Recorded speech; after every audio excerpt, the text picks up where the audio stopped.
أشهد أن لا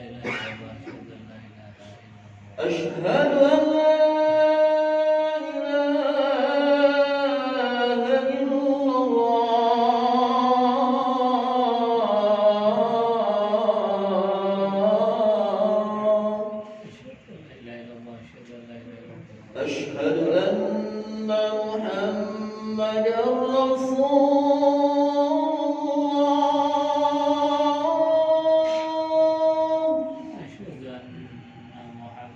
أشهد أن محمدا رسول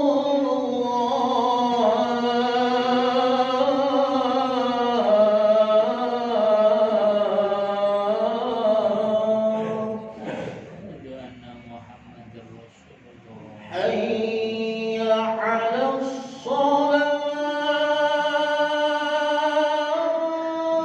حي على حي على حي على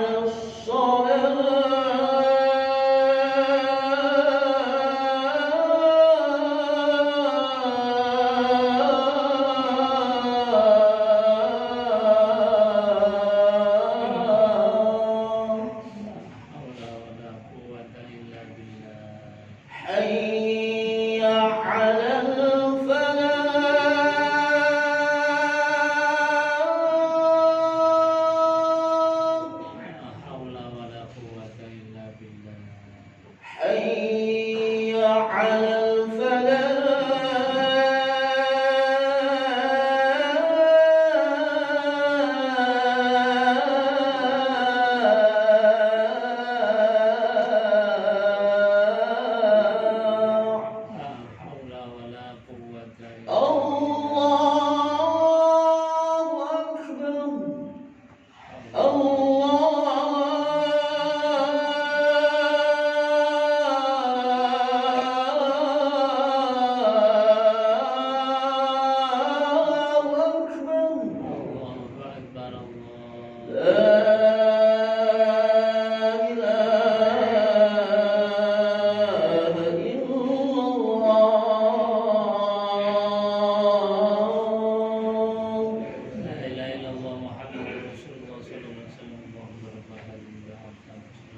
Bismillah, alhamdulillah, nahmaduhu wa nasta'inuhu wa nastaghfiruh wa na'udzu billahi min shururi anfusina wa sayyiati a'malina, may yahdihillahu fala mudilla lahu wa may yudlil fala hadiya lahu. Asyhadu an la ilaha illallah wa asyhadu anna Muhammadan 'abduhu wa rasuluh.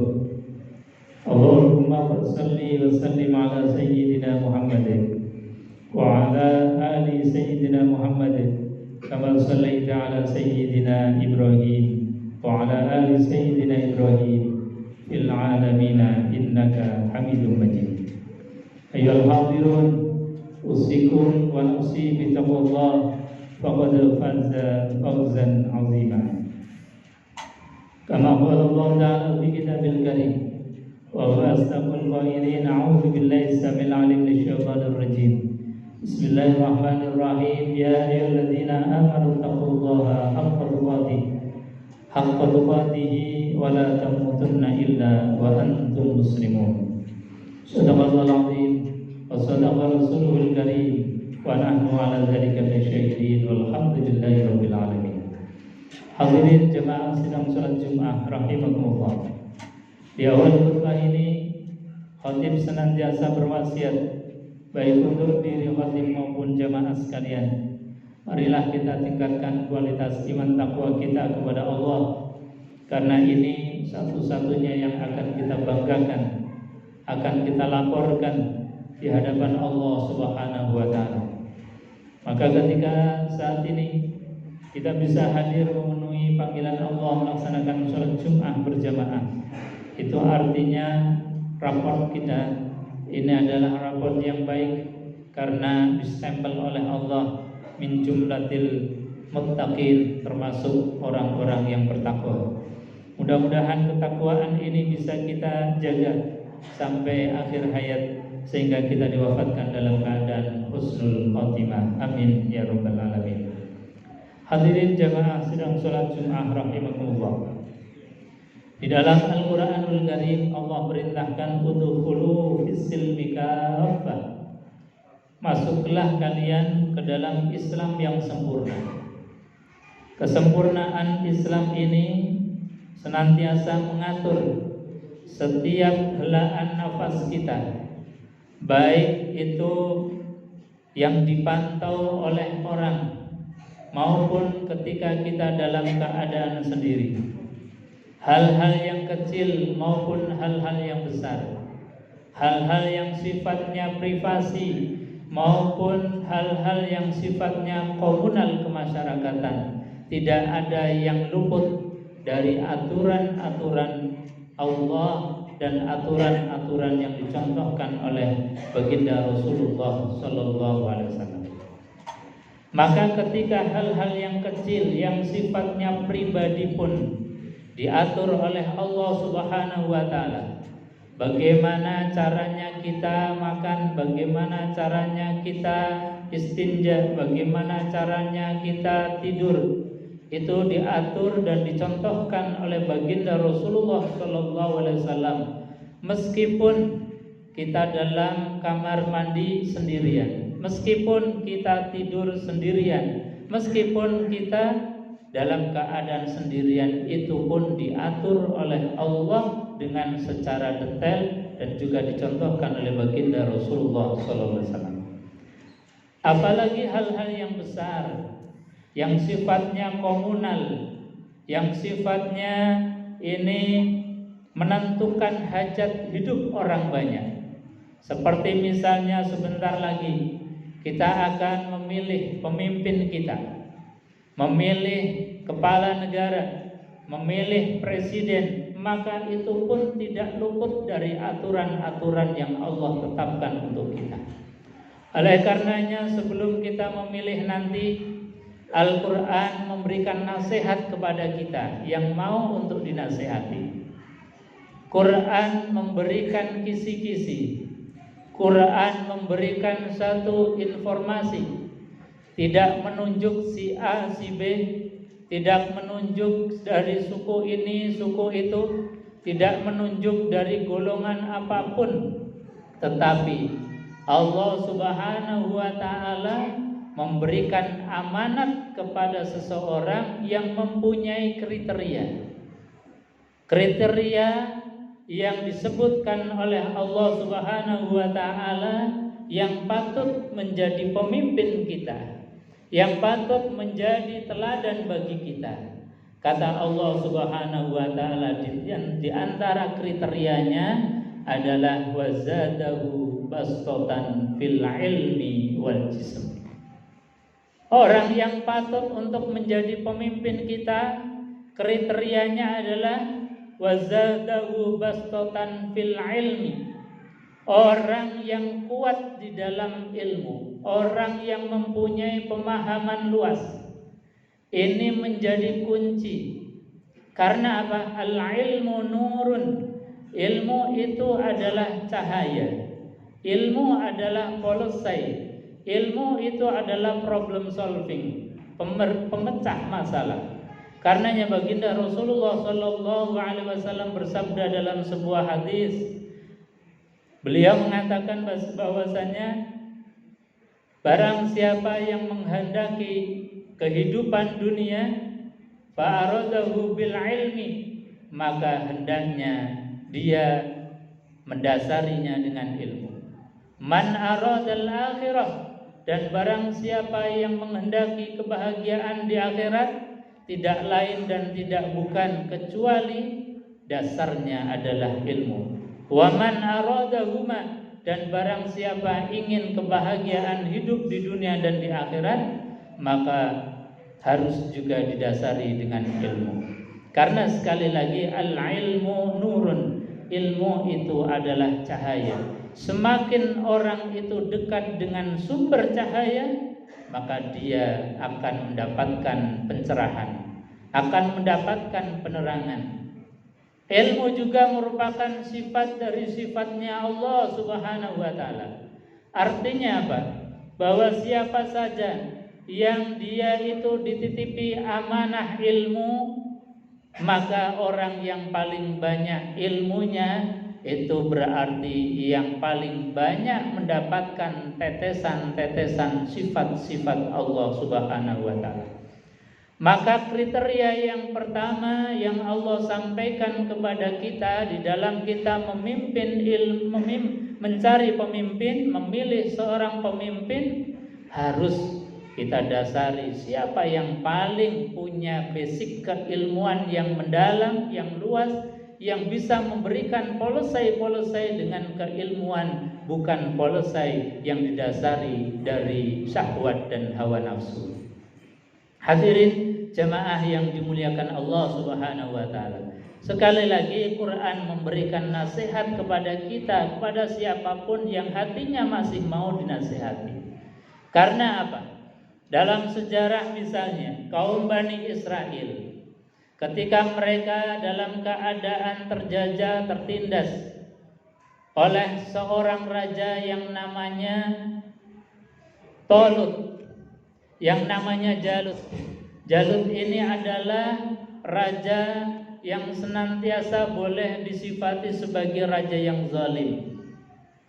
Oleh karenanya kemudian Allah Subhanahu wa taala mengutus seorang yang bukan siapa-siapa, bukan dari darah biru, bukan dari orang kaya. Makanya kemudian Allah Subhanahu wa taala memilih raja atau seseorang menjadi raja yang namanya Tolut, yang ketika Allah Subhanahu wa taala memilih Tolut ini, mereka kaum Bani Israel, mereka tidak terima. Kenapa bukan saya yang dari golongan biru, yang dari keluarga terhormat, yang dari orang-orang kaya? Kenapa yang dipilih ini adalah Tolut? Padahal Tolut itu walam yu'ta sa'atam minal mal. Tolut ini bukan orang kaya, harta enggak punya, cuma memang diberikan kelebihan oleh Allah, wa zadahu bastotan fil ilmi wal jism. Allah berikan kepada Tolut ini dan Allah pilih menjadi raja dari Bani Israel supaya membebaskan mereka, karena Tolut diberikan kelebihan oleh Allah, yaitu apa? Dalam bidang ilmu pengetahuan. Karena ilmu sekali lagi adalah policy, adalah problem solving di dalam setiap sendi-sendi kehidupan kita, termasuk di dalam hal bernegara, berbangsa, dan bertanah air. Hadirin jamaah yang dimuliakan Allah Subhanahu wa taala. Kemudian kriteria yang kedua, kata Allah Subhanahu wa taala, wal jism. Kriteria pemimpin yang layak untuk dipilih adalah orang yang mempunyai jisim atau jasmani yang sehat, kuat, baik rohaninya maupun jasmaninya.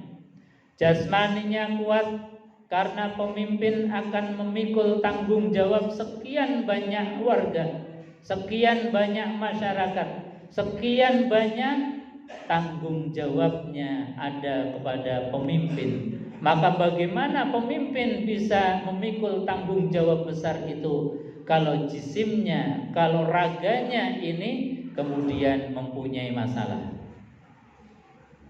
Juga wal jism yang dimaksud adalah di dalam hal kepribadian, tidak labil, tidak emosional, mempunyai kestabilan di dalam pemikiran, pandangan, dan emosinya, sehingga ketika menghadapi apapun bentuk problem kehidupan manusia, sekali lagi tidak dihadapi dengan emosional hawa nafsu, tetapi yang dikedepankan adalah bil ilmi, adalah ilmu. Karena sekali lagi sifatnya ilmu, al ilmu nurun ilmu adalah cahaya. Semakin dekat dengan cahaya akan semakin kita mendapatkan polosai dari Allah Subhanahu wa taala. Sekali lagi bahwa Quran tidak menunjuk kelompok tertentu, tidak menunjuk etnis tertentu, tidak menunjuk orang per orang, tetapi Al-Quran sangatlah luar biasa memberikan kebebasan kepada kita, tetapi kebebasan itu diatur dan diberikan kriteria oleh Allah Subhanahu wa taala.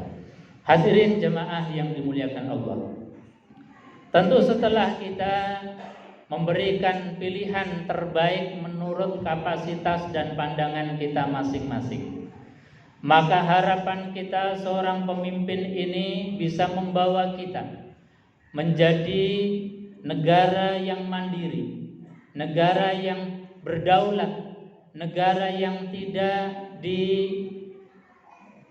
diatur-atur oleh bangsa lain. Ini sebagaimana Allah di dalam Al-Quranul Karim memberikan satu gambaran pemimpin yang layak adalah pemimpin yang membawa umat masyarakat bangsanya menjadi negara yang berdikari. Sebagaimana diceritakan di dalam Al-Quran kaum Bani Israel ketika telah diberikan satu wilayah yang dimerdekakan oleh Allah Subhanahu wa taala, apa perintahnya Allah? Wa idz qulna dkhulu hadzihil qaryah. Wahai sekalian kaum Bani Israel, masuklah ke negeri yang sudah kami merdekakan. Udkhulu hadzil qaryah. Kemudian apa perintahnya Allah? Fakulu minha haitsu syi'tum. Maka makanlah minha dari tanah yang sudah kami merdekakan. Ini maknanya dalam. Ketika kita telah diberikan satu wilayah yang merdeka, maka kata Allah, makanlah dari tempat yang sudah dimerdekakan. Jangan makan dari tempatnya orang lain. Karena apa? Kita nanti akan terjajah. Kita nanti pasti akan disetir oleh mereka. Apa-apa kemudian kalau semuanya impor, ini menjadi bahaya. Negara tidak bisa mandiri. Makanya menjadi kritik kita ketika sekarang misalnya dalam berbagai macam sumber-sumber pokok kehidupan kita, kok masih banyak yang impor. Beras impor, bawang impor, bahkan sampai garam pun masih impor. Lalu pertanyaannya, adakah yang salah dengan hal ini? Karena kalau sesuatu ini tergantung dari bangsa lain, maka sangat-sangat mungkin dan itu merupakan satu penjajahan. Kita tidak bisa merdeka, kita tidak bisa menengadahkan kepala kita menjadi bangsa yang mandiri. Karenanya perintahnya Allah kepada kaum Bani Israel ketika telah diberikan kemerdekaan oleh Allah, cara untuk menjaga kemerdekaannya harus bisa mandiri, khususnya pada bidang-bidang yang merupakan kebutuhan primer pokok dalam kehidupan dan membangun sebuah peradaban, yaitu makanan, minuman, kemudian keamanan alutsistanya. Bagaimana mungkin kita akan bisa menjadi negeri yang mandiri ketika alutsista kita masih impor terhadap bangsa lain? Padahal kita mempunyai sumber daya manusia yang luar biasa. Sumber daya manusia tidak kalah dengan sumber daya manusia di negara-negara lain. Tetapi sekali lagi ini menjadi PR besar kita untuk menjadikan negara kita tetap dalam keadaan merdeka, tidak terkungkung dari orang lain, tidak tergantung dari orang lain. Maka kuncinya ada kepada pemimpin yang nanti tanggal 14 akan kita pilih bersama-sama. Oleh karenanya sekali lagi Quran memberikan nasihat kepada kita, pilihlah pemimpin yang menurut kacamata dan pandangan Al-Quran, yaitu apa? Wazadahu bastatan fil ilmi wal jism. A'udzubillahi samil alim minasyaitonir rajim. Bismillahirrahmanirrahim. Wal 'asri innal insana lafi khusrin illa alladziina aamanu wa 'amilus shalihaati wa tawassaw bil haqqi wa tawassaw bis sabr wa qur rabbi fir warham wa anta khairur rahimin.